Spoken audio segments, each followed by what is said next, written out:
नमस्कार। कार्यक्रम आजको सन्दर्भमा स्वागत छ। म सचिता। हामी सन्दर्भमा विशेष गरी मुलुकको समसामयिक विषयवस्तुमा रहेर बहस गर्ने गर्छौं। आज हामी विशेष गरी एकजना लेखकलाई बोलाएका छौं। उहाँले लेख्नुहुन्छ, उहाँले समाजको लागि लेख्नुहुन्छ, देशको लागि लेख्नु भएको छ र समाज र देशलाई कसरी समृद्ध बनाउन सकिन्छ भनेर उहाँले लेख्नु भएको छ। विशेष गरी सामाजिक अभियन्ता पनि हुनुहुन्छ, समाजसेवी पनि हुनुहुन्छ। उहाँले देश विदेशमा रहेका मानिसलाई आफूले सक्ने सहयोग पनि गर्नुभएको छ र उद्यमी पनि हुनुहुन्छ। 40-50 जना उहाँले रोजगार पनि दिनुभएको छ। हामी विशेष गरी आर्थिक क्षेत्रको विषयमा पनि चर्चा गर्छौं। भर्खरै सरकारले नीति तथा कार्यक्रम ल्याएको छ र सँगसँगै अब जेठ 15 गते बजेट पनि ल्याउँदैछ। यो संघारमा सरकार, सांसदहरू, जनप्रतिनिधिहरू घनीभूत रूपमा छलफलमा हुनुहुन्छ। मुलुकको राजनीतिक अवस्था भद्रगल भयो। विकल्पको रूपमा धेरै कुरा आए, तर लेखकहरूले पछिल्लो समय आफूले लेखेको कलम चलाए माध्यमबाट पनि अबको विकल्पमा हाम्रो पुस्तक पढेर पनि देश बनाउन सकिन्छ भनेर सन्देश दिएको भनेर उहाँले भनिरहनु भएको छ। आज हामी विशेष गरी मुलुकमा ती किताबहरूमा लेखिएका विषयवस्तुहरू के छन्, त्यसबाट के साँच्चीकै देश रूपान्तरण गर्न सकिन्छ। परिवर्तनका धेरै श्रृङ्खला हामीले कालखण्डहरू बेहोरेका छौं। पञ्चायतदेखि लिएर आज गणतन्त्रसम्म आइसक्दा पनि फेरि व्यवस्थाको नारा लागिरहेको छ। राजतन्त्र भनेको अहिले हामीले सुनिरहेका छौं। गणतन्त्र चाहिँदैन भन्ने कुरा आइरहेका छ। आज हामी लेखकले लेख्ने ती कुराहरूको विषयमा चर्चा गर्नेछौँ। उहाँ हुनुहुन्छ काल विक्रम थापा हुनुहुन्छ। उहाँलाई आज हामीले बोलाएका छौँ। आउनुहोस् उहाँलाई कार्यक्रममा स्वागत गरौँ। स्वागत छ यहाँलाई। धन्यवाद। अब सुरुमा यहाँले लेख्नु भएको छ हैन, के लेख्नु भएको छ र कहिलेबाट लेख्न सुरु गर्नुभयो, यहाँबाट म चर्चा गर्न चाहन्छु। सर्वप्रथम धन्यवाद। फेरि पुनः मैले टक्राएँ।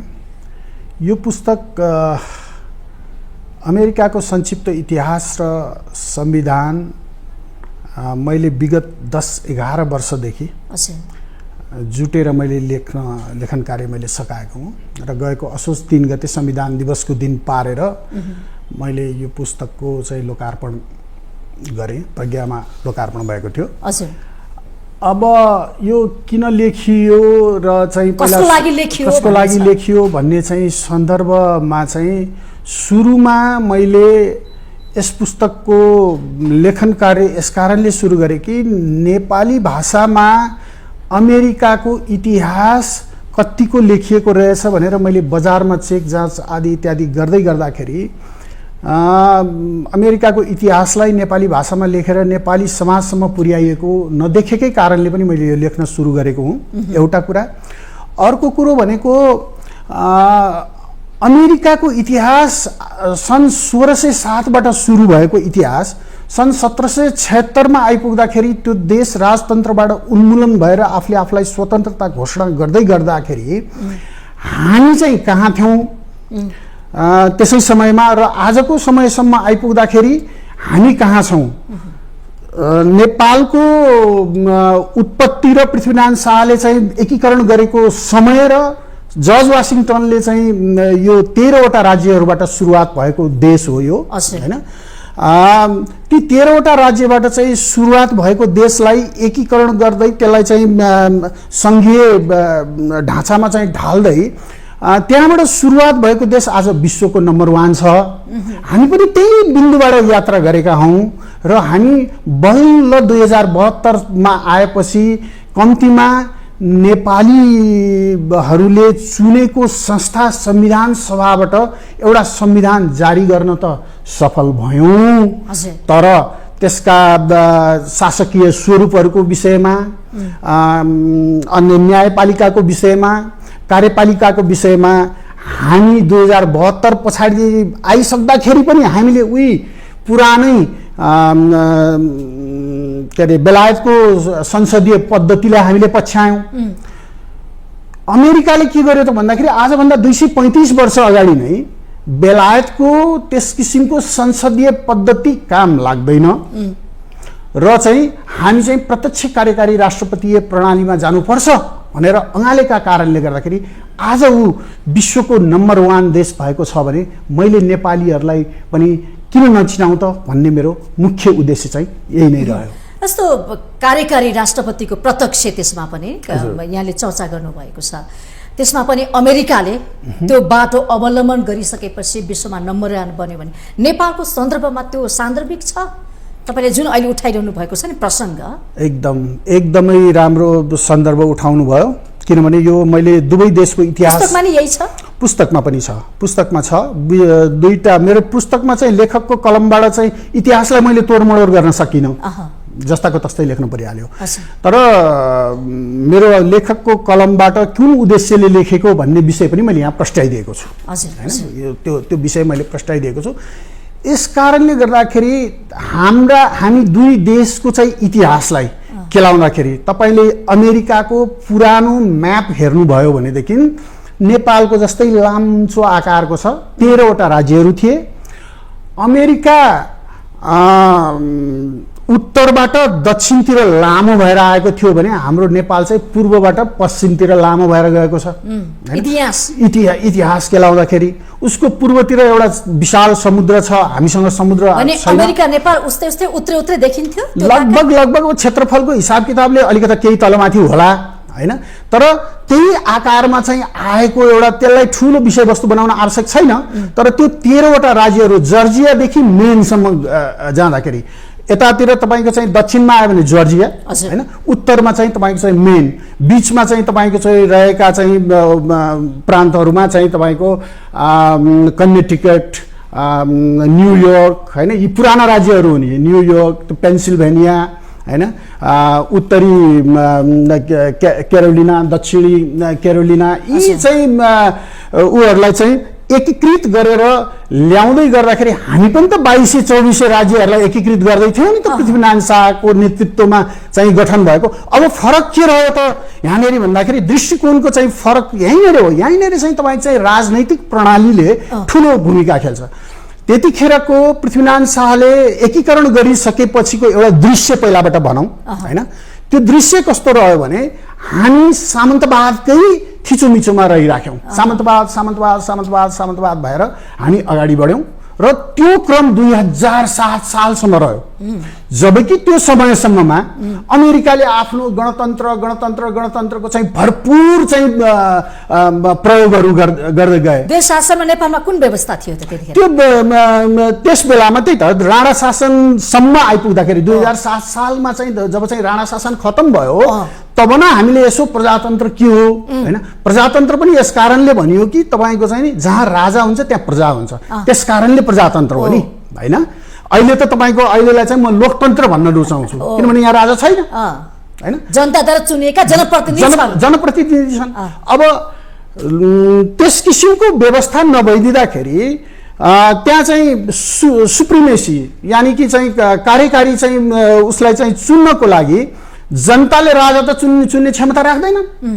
उनीहरूको आफ्नो परिवारभित्रबाट वंशानुगत हिसाब किताबले चाहे त्यो जस्तो सुकै होस्, सायद बहुलाएको एउटा स्थितिमा चाहिँ नगर्लान्, त्यो पनि कुन्नी होइन भनेदेखि त जे जस्तो बौद्धिक स्थिति भए पनि राजाको छोरा नै राजा हुने चाहिँ वंशकै चलन थियो। अझ नेपालमा तपाईले हेर्नुभयो भने त त्यस सन्दर्भमा महिलामाथि ठुलो विभेद छ हैन।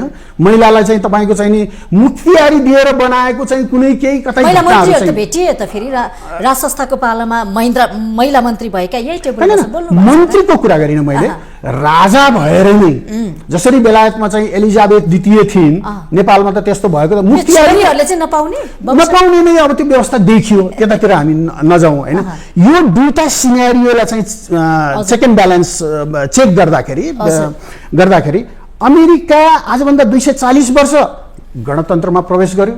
त्यो गणतन्त्र पनि प्रत्यक्ष कार्यकारी राष्ट्रपतीय प्रणाली अन्तर्गत राष्ट्रपति र उपराष्ट्रपतिको चुनाव हुन्छ हैन। त्यस पछाडि सांसदहरूको विषयमा सांसदहरू पनि चुनिन्छन्, तर सांसदको काम भनेको केवल उनीहरू विधेयक र कानुन निर्माण गर्ने, देशको संविधान संशोधन गर्ने आदि इत्यादि काममा मात्रै सक्रिय रहन्छन् उनीहरू हैन। कार्यकारीले देशको विकासमा हैन, बाह्य क्षेत्रबाट हस्तक्षेप भएको खण्डमा युद्ध आदि इत्यादि कुराहरूमा उनीहरू चनाखो हुन्छन्, उनीहरू चाहिँ त्यहाँतिर परिचालित हुन्छन्। न्यायपालिकाले ती दुईटै उहरूलाई चेक एन्ड ब्यालेन्समा ल्याउनको लागि कहिले कहिले काहीँ चाहिँ तपाईँको उनीहरूको चाहिँ हाउस अफ रिप्रेजेन्टेटिभले पास गरेको कुराहरू पनि ल्याउनले यो हुन्न भनेका थुप्रै उदाहरणहरू पनि छन् हैन। यसरी चेक एन्ड ब्यालेन्समा ल्याउँदै गयो अमेरिका चाहिँ। हामी केमा अल्झ्यौँ त भन्दाखेरि सामन्तहरूले थिचिराखेको थियो, त्यो माथि राणाहरूको जन्म्यौँ हैन। त्यसलाई लर्ड प्रोटेक्टर पनि भन्न सक्नुहुन्छ। त्यो कुन मोडालिटीमा आएको भने त्यो पनि बेलायतकै मोडालिटीमा आएको। बेलायतमा चार्ल्स प्रथमको मृत्युपछि, यानि कि चार्ल्स प्रथमलाई मृत्यु दिइसकेपछि, मृत्युदण्ड दिइसकेपछि त्यहाँनिर चाहिँ ओलिभर क्रमवेलको चाहिँ उदय हुन्छ। त्यो ओलिभर क्रमवेलले आफूले आफूलाई के भन्छन् त भन्दाखेरि म चाहिँ लर्ड प्रोटेक्टर हुँ है भनेर राजा हटाएन उनले हैन। बेलायतमा कहिले पनि राजतन्त्र समाप्त भएकै छैन हैन, राजा हटाएन। यो पछि सन्दर्भमा आउँला म। अब त्यहाँ पछाडि चाहिँ त्यही कुरालाई, त्यही नजिरलाई लिएर यहाँका राणाहरूले पनि, जङ्गबहादुरले राजालाई एउटा खोपामा राखेर आफू चाहिँ लर्ड प्रोटेक्टरको रूपमा अगाडि प्रस्तुत भएर कार्यकारीका रूपमा सम्पूर्ण पावरहरू चाहिँ आफ्नो हातमा लिएर राजालाई एउटा चाहिँ खोपाको चाहिँ केही सामान जस्तो मात्रै गरेर चाहिँ सजावटको सामान सजाएर राखेर जनता नागरिकलाई पढ्न दिएन। अहिले हामीले इतिहास यसो हेऱ्यौँ भनेदेखि तपाईँको हजुरबा हो, तपाईँको हजुरबा र मेरो हजुरबाले पनि राम्रोसँग पढ्न पाउनु भएन होला एकदम हैन। बल्ल हाम्रो मेरो पुस्तासम्म आइपुग्दाखेरि बल्ल चाहिँ पढाइको चाहिँ क्रमहरू सुरु भएको देखिन्छ। देश विदेश जाने, पढ्ने हैन, पढाउने, त्यो संस्कार विकास भयो, संस्कारको विकास भयो। अब त्यस कारणले गर्दाखेरि यी प्रवृत्तिहरूले गर्दाखेरि नेपाल सदा पछि पर्यो। किन? सामन्तहरूले हामीलाई चाहिँ थिचेर राखे। शिक्षा पनि सबभन्दा महत्त्वपूर्ण कुरा। अहिले भर्खरैको तपाईँले शिक्षाको आन्दोलन हेर्नु भएन? केका लागि हामीले कस्तो चाहिँ तपाईँको चाहिँ राष्ट्रमा चाहिँ नागरिक उत्पादन गरेर दिने हो? तिनै नागरिकभित्रबाट शासकहरू जन्मिने हो, तिनै नागरिकभित्रबाट वैज्ञानिक जन्मिने हो, तिनै नागरिकबाट देश सञ्चालनको विभिन्न देशका चाहिँ अङ्गहरूमा जाने हो। तर शासकहरूले चाहिँ त्यसलाई अझै पनि यो गणतन्त्रले पनि खासै चाहिँ गणतन्त्रको पनि एउटा पात्र, दुईटा पात्रले, केही पात्रहरूले चाहिँ चिन्न नसकेको हो कि भन्ने पनि लाग्छ। यसकारणले यी दुईटा देशहरूमा ट्याली गर्दाखेरि ऊ गणतन्त्रको अभ्यास गरेर आयो, ऊ आज विश्वको नम्बर 1 भयो। हामीले गणतन्त्रको भर्खर अभ्यास गर्दैछौँ। 18 वर्ष बितिसक्यो त। उसको हेर्नुहोस् त इतिहास, उसको 240 वर्ष बित्यो नि त गणतन्त्रमा। अमेरिकाको सुरुमा त ऊ पनि त त्यस्तै थियो हैन। अमेरिकामा पनि महिलाले भोट खसाल्न पाएको कति वर्ष भयो र?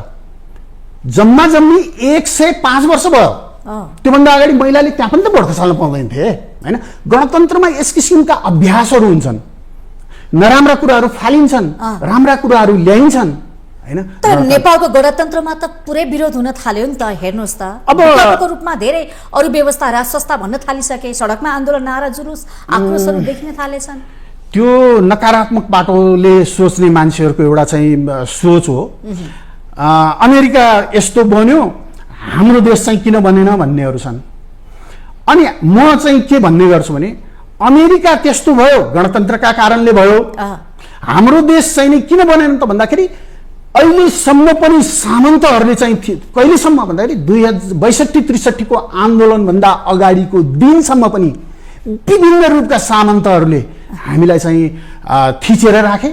यसकारणले हाम्रो देश बनेन। भर्खर 17-18 वर्ष भयो। सत्तामा त गणतन्त्रवादी पुगेका छन् नि त, उहाँले शासक भन्ने, शोषक भन्ने, उहाँले किन गर्न सक्नु भएन? उहाँहरू आफै असफल हुँदै हुनुहुन्छ। यो अलग पाटो हो, यो अलग पाटो हो। किन अलग पाटो हो भन्छु म भनेदेखि गणतन्त्रले आफूमाथि शासन गर्नको लागि विभिन्न व्यक्तिहरू चयन गरेर पठाउँछ हैन। ती चयन गरेका व्यक्तित्वहरूले यदि शासन सत्ता ठिकसँग चलाएनन् भने फ्याँक्न सक्ने अधिकार चाहिँ जनतामा निहित रहन्छ। तर सामन्तवादमा त्यो रहँदैन। तपाईँले चाहिँ राजालाई चुनाव गरेर राखेको हो र त्यहाँ होइन नि हैन। वीरेन्द्र चुनाव लडेर आएका हुन्, ज्ञानेन्द्र चुनाव लडेर आएको हो। ज्ञानेन्द्र कुनै किसिमको एउटा परिस्थितिवश आउनुभयो उहाँ हैन, उहाँ आउनुभयो। वीरेन्द्र आफ्नो वंशानुगत क्रम तरिकाले नै उहाँ चाहिँ आउनुभयो, कुनै चुनावबाट आउनुभएको त होइन। उहाँको बौद्धिक स्थिति के थियो जनताबाट छानेका जनप्रतिनिधिले पनि गर्न सकेनन् क्या? प्रश्न त यहाँ छ। एकदम चुनौती गर्न सकेन भनेर चाहिँ म भन्दिनँ। अनि के गरे त हेर्नुस् त, के भयो त? केही भएको छैन। किताबमा छ एकदम। मेरो किताबले चाहिँ तपाईँको देखाएको फरक दृष्टिकोण के छ भन्नुहुन्छ भने मैले अघि नै पनि भने, मैले बिन्ती गरेँ कि दुईटा कुराहरूलाई मैले ट्याली गरेको छु। अमेरिकामा सन् 1776 जुलाई 4 मा ऊ आफू स्वतन्त्र भयो। त्यस पछाडि संविधान निर्माणको प्रक्रियाहरू भए। त्यहाँ संविधान सभा भनेर त भनिएको थिएन, तर हाम्रो जस्तै चाहिँ एउटा चाहिँ सभा बस्यो। त्यो सभाको नेतृत्व चाहिँ जज वाशिङटनले गरे र जज वाशिङटनले गरिसकेपछि एउटा संविधान, संसारको सबैभन्दा पातलो संविधान तपाईँको त्यहाँबाट जारी भयो, होइन त?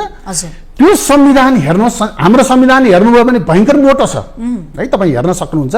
2072 को संविधान पनि भयङ्कर मोटो छ, तर संसारकै सबभन्दा पातलो संविधान जसको आजसम्म 27 चोटि मात्र संशोधन भएको छ 240 वर्षको अवधिमा। त्यसको फेरि इतिहासको पाटोहरू फेरि छुट्टा छुट्टै किसिमका पनि छन्। एउटा यस्तो धारा पनि छ, त्यो धारा 202 वर्ष र 200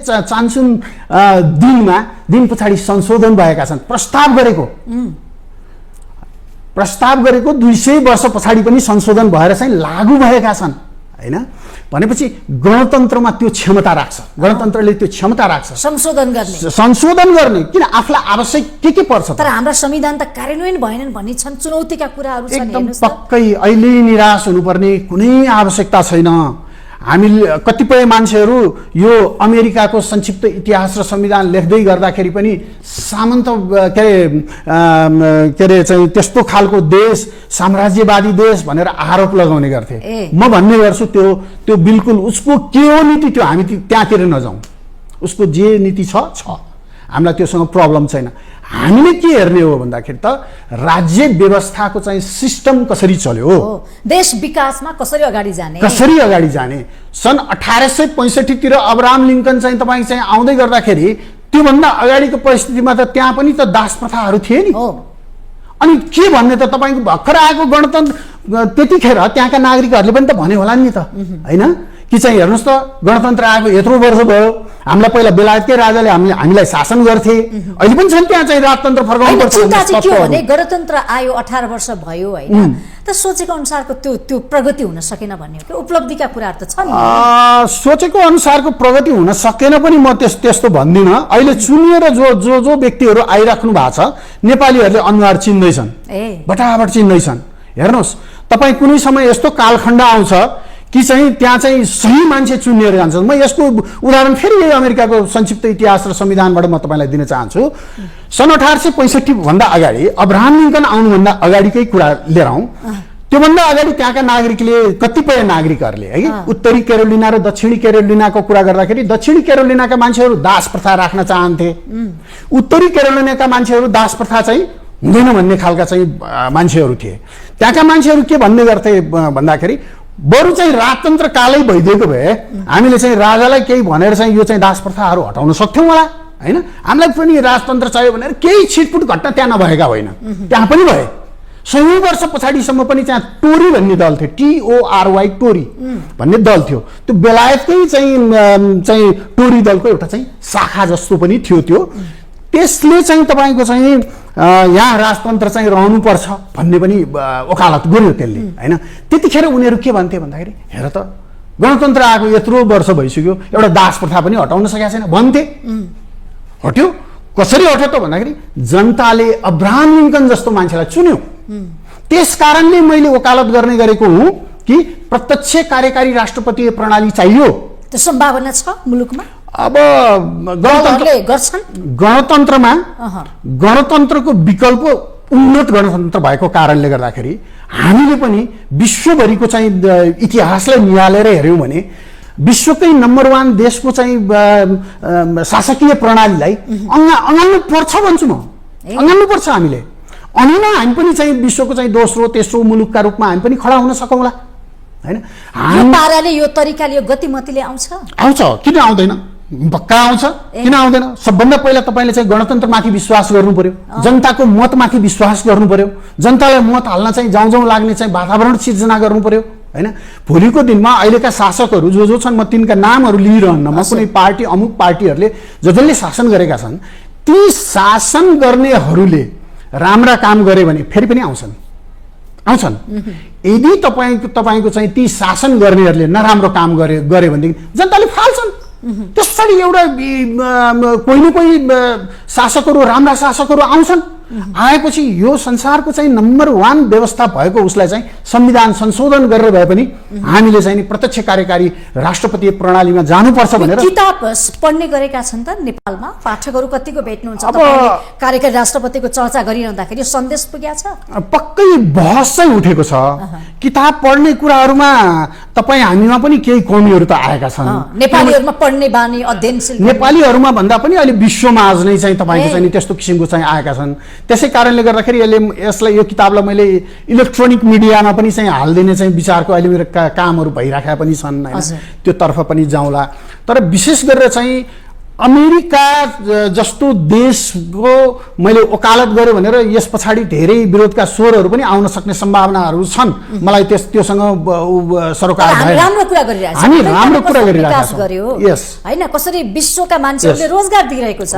तपाईँ पनि अमेरिका बस्नुभयो तर अमेरिका छोडेर नेपालै फर्किनु भएको छ नि त। नेपालमा केही गरौँ भनेर होला, देश बनाउँ भनेर हैन, युवा हुनुहुन्छ, त्यो हिसाबले फर्किनु भए हुन सक्छ नि त। एकदम।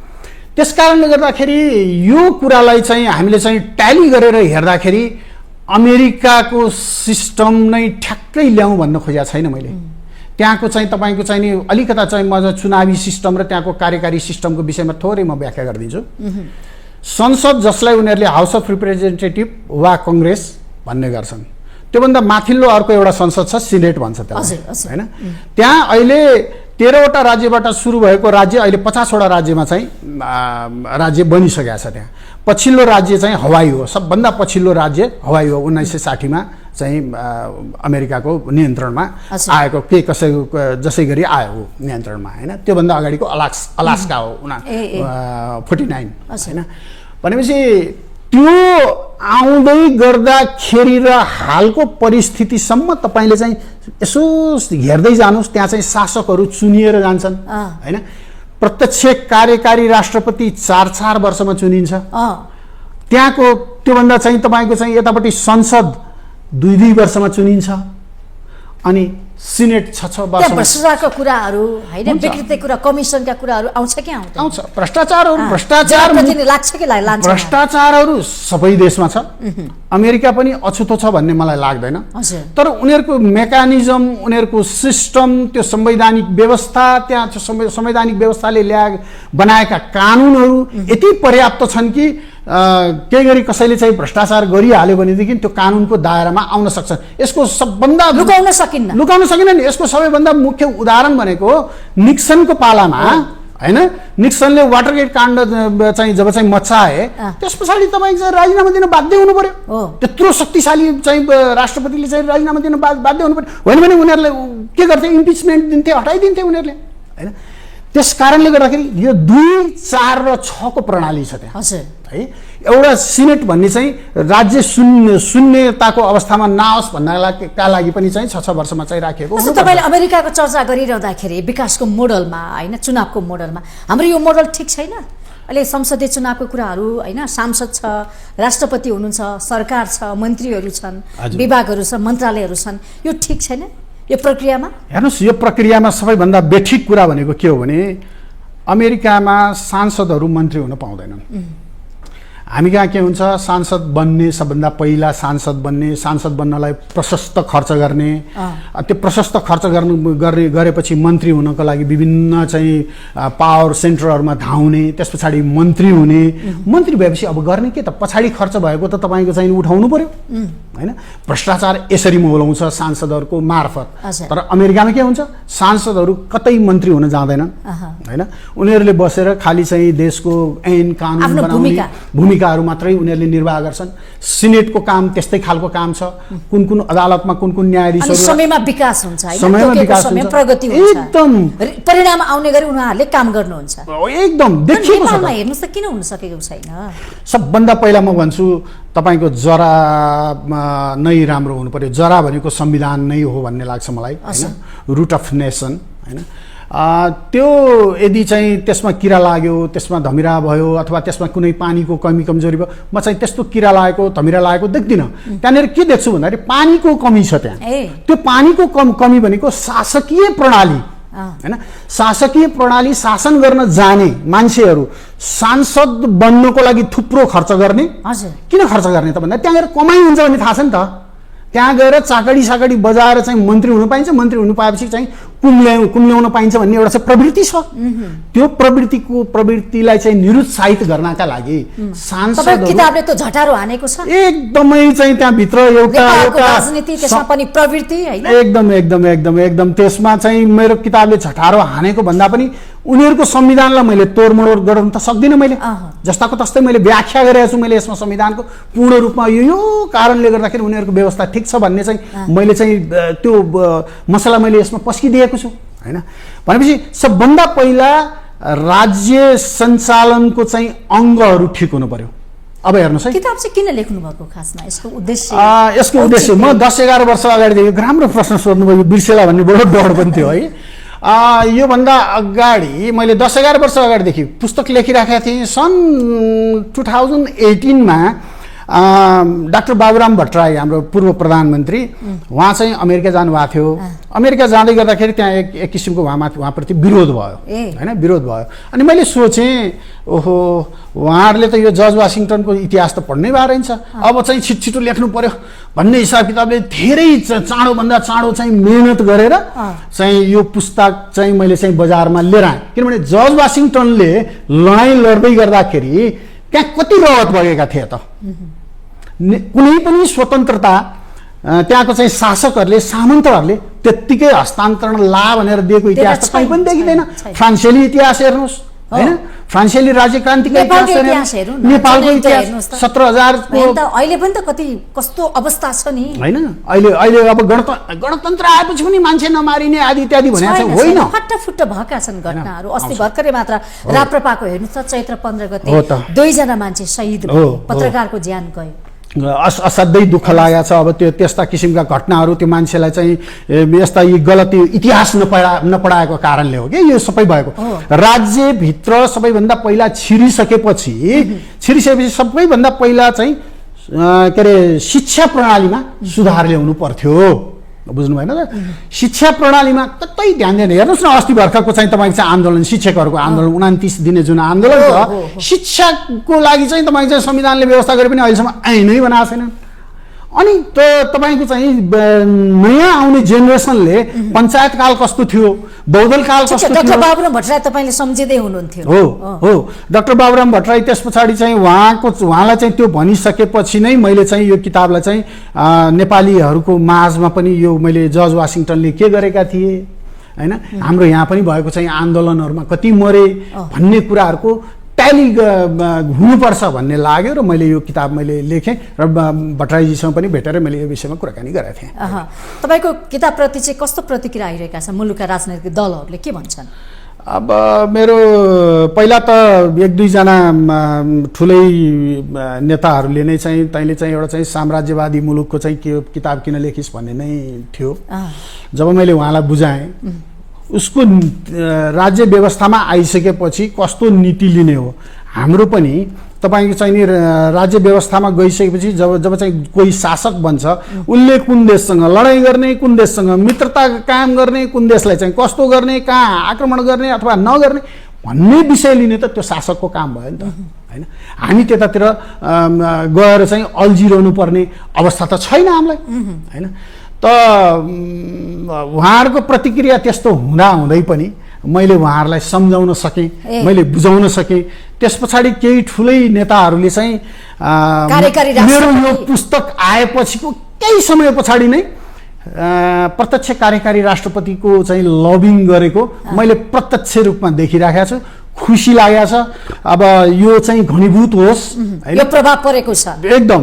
त्यो भयो भनेदेखि भोलिको दिनमा भनौँ न तपाईँको चाहिँ अहिले ज्ञानेन्द्र सत्तामा आउनु खोज्दै हुनुहुन्छ के कसरी भन्दाखेरि पुरानै राज्य सत्ता अन्तर्गत आउनु खोज्दै हुनुहुन्छ। त्यसो होइन नि, प्रत्यक्ष कार्यकारी राष्ट्रपतिको व्यवस्था गरिदिने, चुनाव लड्नुहोस्, जनताले चिनेको रहेछ भने उहाँलाई राष्ट्रपति बनाउँछ नि त।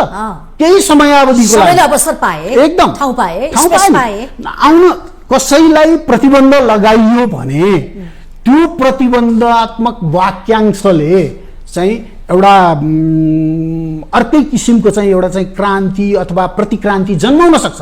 तर गणतन्त्रले सत्तामा पुग्नको लागि के कुरामा प्रतिबन्ध लगाएको छ त? राजतन्त्र कालमा मलाई राजा बनाइयोस् भन्दाखेरि त्यहाँ त प्रतिबन्ध लगाइएको थियो। अहिले ज्ञानेन्द्र कुनै प्रकारले चुनाव लडेर गएर उनीहरूको पार्टी अथवा चाहिँ कुनै चाहिँ समूह हावी भयो भने राष्ट्रपति हुन सक्दैन।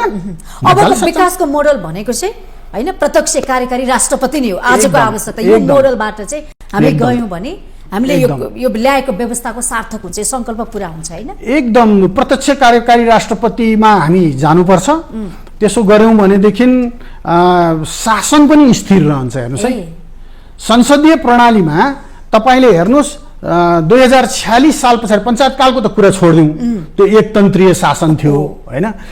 जब चाहिँ बहुदल काल आयो 2046 साल पछाडि तपाईँ हेर्नुहोस् त त्यो अवधिमा चाहिँ कतिचोटि चाहिँ सरकार ढल्ने, कसैको बहुमतै आइसक्दाखेरि पनि 2/3 ल्याउँछु भनेर गएको इतिहास पनि छ हैन। 52-54 तिर चाहिँ तपाईँ त्यो इतिहास आयो। त्यस पछाडिको दिनहरूमा जब गणतन्त्र आयो, गणतन्त्र आएपछि पनि हामीले एउटा राजा मात्रै हटायौं, बाँकी सबै व्यवस्था त्यो फोटोकपी गरेर राख्यौं के। त्यो कुन त भन्दाखेरि बेलायती संसदीय प्रणाली अन्तर्गतकै व्यवस्था अन्तर्गत आयौं। संसदमा बहुमत रहे कार्यकारी शासक कायम रहिराख्ने भयो। संसदमा बहुमत नभएको दिनमा उनीहरू चाहिँ ओर्लिनु पर्ने भयो हैन। तपाईले अमेरिकामा त त्यो घटना त पाउनुहुन्न। डोनाल्ड ट्रम्पले अब 4 वर्ष शासन गर्छन्, तर त्यो बीचमा उनले कुनै नराम्रो काम गरे भनेदेखि चाहिँ उनलाई हटाउने प्रावधान पनि त्यहाँको संविधानले दिएको छ। पछिल्लो समय त नेपाली मात्रै हैन विदेशीहरूलाई त हस्तक्षेप निकाल्दै छन् नि त। यो कारण चाहिँ के रहेछ? त्यो उसको आन्तरिक मामलाको कुरा हो। त्यसमा हामीले चाहिँ म आफूले चाहिँ नबोलौँ भन्छु। म उसको आन्तरिक मामला हो। उसको आफ्नो राज्यलाई चाहिँ कस्ता व्यक्तिको आवश्यकता छ र कस्तो व्यक्तिको आवश्यकता छैन भन्नका लागि उस एउटा चाहिँ शासक भएको कारणले गर्दाखेरि उसलाई त्यो पूर्ण रूपमा आफ्नो देशको लागि अधिकार छ भन्छु। नेपाललाई पनि त नेपालीहरू पनि धेरै छ नि त, तपाईँ जस्ता नेपालीहरू हैन अमेरिकामा बसेका। एकदम ठिक छ। ती नेपालीहरू ठिक छन्। भुटानी नागरिकहरूका पनि केही कुराहरू छन्। नेपालीहरू त्यहाँ पुगेका छन्। कुनै नेपालीलाई उहाँले चाहिँ प्लेनमा राखेर यहाँ चाहिँ त्रिभुवन विमानस्थलमा पठाइदिनु भयो भने म त के भन्छु भन्दाखेरि मेरै देशको लागि पनि राम्रो भयो भन्छु म त। आउनुपर्छ सबै। किन अमेरिका छोड्नु भयो तपाईले? हैन, अब त्यो केही समयको भ्रमणको लागि मात्रै हो। त्यो भ्रमणको लागि मात्रै थियो। त्यो त्यसभन्दा अन्य विषय केही पनि रहेन। नेपालमै बसेर केही गरौँ भन्ने सोच? नेपालमै बसेर गर्नु। समाजसेवी पनि हुनुहुन्छ हैन, के गर्नुभयो समाजको क्षेत्रमा चाहिँ? म चाहिँ किन इन्डिया नामक एउटा संस्था छ एन्टी ह्युमन ट्राफिकिङ हैन, त्यो मार्फत विशेष गरेर हाम्रो चेलीहरू खुल्ला बोर्डर भएका कारणले रोटी बेटीका सम्बन्ध आदि इत्यादि भएका कारणले धेरै नेपाली चेली बालबालिकाहरू इन्डियामा बेचिन्छन् हैन। इन्डियाका चाहिँ विभिन्न शहरका ब्रथलहरूमा हाम्रा नेपाली चेलीहरू त्यहाँ चाहिँ नारकीय जिन्दगी बिताइरहेका छन्। हामीले त्यो सूचना कहीँ कतैबाट हाम्रो चाहिँ मेकानिजममा चाहिँ सूचना प्राप्त भएपछि हामीले तिनीहरूलाई चाहिँ ल्याएर चाहिँ उद्धार गरेको असङ्ख्य उदाहरणहरू छन्। कति जनालाई अहिलेसम्म उद्धार गर्नुभयो? मलाई लाग्छ हाम्रो संस्था हामीले सन् 2018 देखि नै हामीले चाहिँ इस्टाब्लिस गरेका हौँ। दिल्लीमा छ यो हाम्रो संस्था पनि, इन्डियाकै सरकारको उसमा चाहिँ हामीले चाहिँ त्यही चाहिँ उ गरेका छौँ। र म चाहिँ अहिले चाहिँ नेपाल प्रतिनिधि भएर चाहिँ मैले यहाँ नेपालमा बसेर काम गरिराखेको छु। त्यसमा पछिल्लो समयमा मात्रै हेर्नुभयो भने पनि कश्मीर जस्ता देशमा हाम्रो नेपालीहरूलाई लगेर बन्धक बनाएको एकचोटि 26-27 जना, अर्कोचोटि चाहिँ 34-35 जना चाहिँ हामीले मैले ठ्याक्कै आँकडा मैले अहिले हेर्न पाइनँ मैले। त्यति चाहिँ अस्ति भर्खर मात्रै हामीले चाहिँ उद्धार गरेर ल्याएर मन्त्रीज्यूहरूकै रोभरमा हामीले चाहिँ परिवारमा चाहिँ पुनर्मिलन गराउन चाहिँ हामी चाहिँ सफल भएका थियौँ। कारण चाहिँ के रहेछ? नेपाली छोरी बालबालिकाहरू बेच्नुको कारण चाहिँ विशेष यो सबैभन्दा ठुलो कारण भनेको गरिबी नै हो, बेरोजगारी हो। एउटा नम्बर कुरा बेरोजगारी, अनि दोस्रो नम्बर कुरो शिक्षाको अभाव हैन, अशिक्षा। अब यसमा यस विषयमा चाहिँ सरकारले सहयोग गरेन भन्दिनँ म। सरकारले पनि सहयोग गर्न खोजिराखेको छ, तर खुला बोर्डर छ। कुनै पनि चुनौती त्यहाँ छ हेर्नु सीमा नाकामा। अहिले पनि भारत र पाकिस्तानको युद्ध छ हेर्नु। युद्ध छ हजुर। त्यसले पनि त कति नेपालीहरू चित्कारमा छन्। होइन त्यो भारत र पाकिस्तानको अब युद्ध उनीहरूको आन्तरिक मामला नै हो भन्छु म। त्यसमा चाहिँ युद्ध हुनुहुन्थेन होइन, शान्तिको परिकल्पना गर्छौँ हामी नेपाली भएको नाताले। त्यसकारणले त्यो हुनुहुन्थेन, त्यो नराम्रो काम हो। अब त्यो रोकिएला, कुनै समयमा रोकिएला। यो बेचिने क्रम चाहिँ घटेको छ कि बढेको छ, के छ तथ्याङ्कले के देखाउँछ? तथ्याङ्कले यो घटेको छैन, बढिरहेछ है। यो चाहिँ बढ्दो छ। बेच्ने प्रवृत्ति पनि फरक होला नि त है। बेच्ने प्रवृत्ति चाहिँ फरक छ। पहिला नाममा थियो, पहिला के हुन्थ्यो भने यो हाम्रो सामाजिक सञ्जालहरू आदि इत्यादि थिएन होइन, यो जुन इलेक्ट्रोनिक सामाजिक सञ्जाल, अन्य सामाजिक सञ्जाल त थिए। अनि कुनै एउटा चाहिँ उसलाई चाहिँ फकाउनु पर्यो अथवा चाहिँ केही गर्नु पर्यो भने त्यो सम्बन्धित व्यक्ति नै त्यो ठाउँमा कुनै एउटा रूप धारण गरेर पुग्थ्यो, उसले फस्लाङ फुस्लुङ पार्थ्यो। त्यस पछाडि केटीहरूलाई चाहिँ प्रायः जसो विवाह गरेर अथवा चाहिँ केही गरेर अथवा जागिर खुवाउँछु भनेर केही गरेर चाहिँ बोर्डर पार गराउँथ्यो, लगेर ब्रोथलमा लगेर बेच्थ्यो, आफू पैसा कमाउँथ्यो उसले। त्यो थियो पहिला। अहिले चाहिँ के छ भन्दाखेरि फेसबुक लगायत इन्स्टाग्राम आदि इत्यादि धेरै चाहिँ सामाजिक सञ्जालको चाहिँ माध्यम चाहिँ प्रयोग गर्छन्।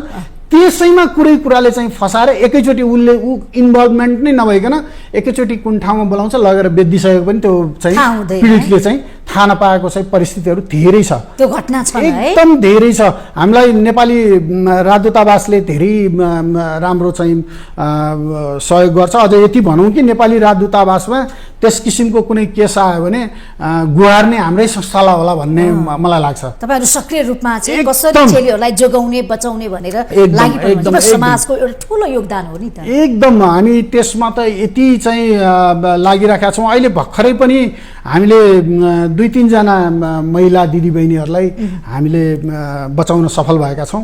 अब त्यहाँको पनि केही कानुनी प्रक्रियाहरू हुन्छ, ल्याउँदाखेरि हाम्रै बाटोमा पनि त अब्स्ट्याकलहरू आउँछन्। यताबाट बिक्री भएर गएका हुन्छन्, उताबाट पो ट्राफिकिङ भएको हो भन्ने पनि त त्यो चाहिँ प्रुफ चाहिँ तपाईँको चाहिँ राम्रोसँग चाहिँ मिलाएर यहाँको कानुन, इन्डियाको कानुन, दुईटै कानुनलाई चाहिँ ट्याली गरेर हामीले चाहिँ पारिवारिक पुनर्मिलन चाहिँ हामीले चाहिँ गराउने गरेर पुनर्जीवन पुनर्मिलन गराउनु एकदम। त्यसको लागि अब हामीलाई चाहिँ छोरीचेलीहरू चनाखो हुनु पर्यो है। एकदम नयाँ मान्छे देख्नुभयो अथवा सामाजिक नचिनेको मान्छे नबोल्ने एकदम हैन। अहिले त धेरै कुरा डरलाग्दो स्थिति आएको छ, डरलाग्दो स्थिति छ नि। हो त्यो हिसाब किताबले चाहिँ उनीहरूलाई हामीले चाहिँ जोगाउने चाहिँ काम पनि मैले यतापट्टिबाट मैले गरि नै। सरकारले पनि यस्ता कार्यक्रमहरू जनचेतनामूलक कार्यक्रमहरू गर्नु पर्यो के? मलाई लाग्छ सरकारको तर्फबाट पनि राम्रै काम भएका छन् भन्छु म। अब प्रहरी प्रशासनबाट पनि चाहिँ राम्रै हामीले पनि उहाँलाई सहयोग गरेका छौँ, उहाँले पनि हामीलाई चाहिँ हातेमालो गरेर चाहिँ हामी चाहिँ अगाडि बढिरहेको परिस्थिति छ। पछिल्लो समयमा चाहिँ मानव बेचबिखन विरुद्धको किताबमा लेख्नु भएको छ? यो किताबमा छैन, यो किताबमा यो कुराहरू छैन। यो एन्टी ह्युमन ट्राफिकिङको विषय चाहिँ यो किताबमा चाहिँ लेख्नुहुन्छ पछि तपाईँ? त्यसमा मैले धेरैवटा लेखहरू चाहिँ लेखेको छु। लेखहरू चाहिँ धेरैवटा मैले लेखहरू लेखेको छु। लेख्न सजिलो छ? लेख्न किन सजिलो हुन्थ्यो? लेख्नको लागि मसला खोज्नु पर्यो, पृथ्वीका कुना कुनामा पुग्नु पर्यो होइन, कहाँ कस्तो छ भन्ने कुरा गर्नु पर्यो। अमेरिकाको इतिहास लेख्दाखेरि तपाईँको चाहिँ नि अमेरिकाको उत्पत्ति भएकोदेखि लिएर जो बाइडेनसम्म आइपुगेको थिएँ म। अहिले फेरि अब डोनाल्ड ट्रम्प आउनुभयो। डोनाल्ड ट्रम्पको पहिलो कार्यकाल त लेख्न पाएँ। अब यो पछिल्लो कार्यकाल चाहिँ अब दोस्रो संस्करणमा आउनेवाला छ। नेपालको पनि लेख्नु भयो होला नि त? नेपालको लेख्नलाई चाहिँ मैले चाहिँ शर्मा ओलीको लेख्नु भयो होला, प्रचण्डको लेख्नु भयो, डाक्टर बाबुराम भट्टराईको लेख्नु भयो होला? होइन, त्यतातिर म अहिले गएको छैन। म अहिले सबभन्दा पहिला शासकीय स्वरूप नै परिवर्तन हुनुपर्छ भन्नेमा एकदम जोड दिएर म लागिराखेको छु। शासकीय स्वरूप कुनै पनि हालतमा हामीले परिवर्तन गर्नको लागि एकदम अवेरनेस प्रोग्रामहरू होइन, किन परिवर्तन हुनुपर्ने हो त होइन भन्ने कुराहरू चाहिँ हामीले गर्नुपर्छ।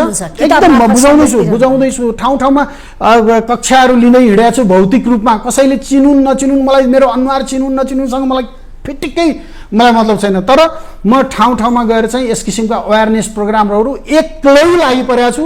अब कसैले साथ दिन चाहन्छन्, कुनै पार्टीले तपाईँलाई सपोर्ट गरेको छैन? एकदम म कुनै पार्टीमा छँदै छैन। म कुनै पार्टीसँग म त्यस्तो गरे पनि छैन। नेताहरूलाई किताब लिएर भेट्न पनि जानु भएन? भेटा सबै नेताहरूलाई भेटेको छु, सबै नेताहरूसँग कुरा गरेको छु होइन, कुरा गरेको छु। तर अब उहाँहरूसँग कुरा गरेपछि उहाँहरूलाई पनि मनमा लाग्यो होला प्रत्यक्ष कार्यकारी राष्ट्रपतीय प्रणालीमा त हामी त जानुपर्छ। केही स्वरहरू सुन्नु भए पनि होला विगतमा चाहिँ तपाईँको चाहिँ यो असोज दिन पछाडि नै सुनिएका स्वरहरू हुन्। हुन त माओवादीले पहिला पनि चाहिँ तपाईँको चाहिँ एउटा